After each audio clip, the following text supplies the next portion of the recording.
wato ina fahimci mutanen nan su kasaci garin kwaki ko biredi ko akuya a karama ya fi musu muni akan kadaji ma'aiki sallallahu alaihi wasallam. In ba haka ba an saci kwaki ko akuya sun kashe mutum, balle a daji ma'aiki sallallahu alaihi wasallam. To Allah na tuba, ka gaya musu duk abin da yake cikin duniya, ko in ce ku gaya musu mu ba ma san sa, mun fi son ma'aiki sallallahu alaihi wasallam. Su sace komai in suna so, da ake sace arzikin kasar damun mu bai dame mu ba, a sace komai, amma da Allah a daina zagin ma'aiki sallallahu alaihi wasallam.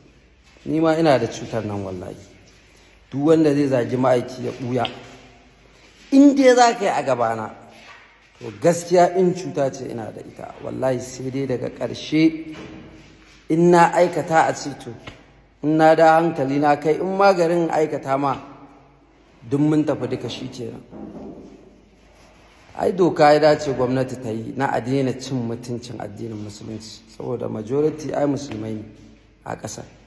Ba a gaya musu cewar ya kamata a maida wannan ya zama doka iri ɗaya, hukuncin wanda ya zaji annabi ko da musulunci a gaban musulmai ko ya gama ya fito cikin musulmai, ya tabbatar daidai yake da ya yi niyyar kashe kansa.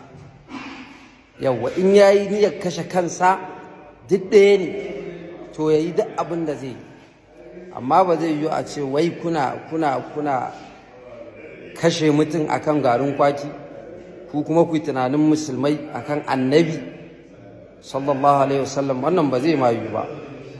Da Allah a canja abin nan, dan wallahi duk duniya inda abin da ya fi ranmu ku sani ma'aiki ne sallallahu alaihi wasallam.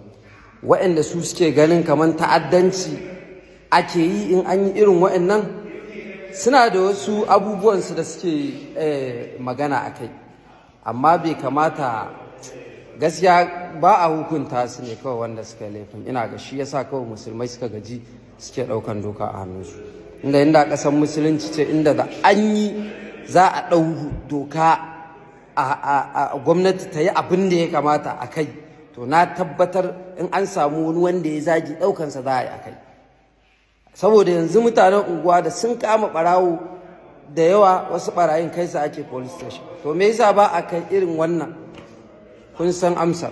Allah ya samu dace. Ma'assalam.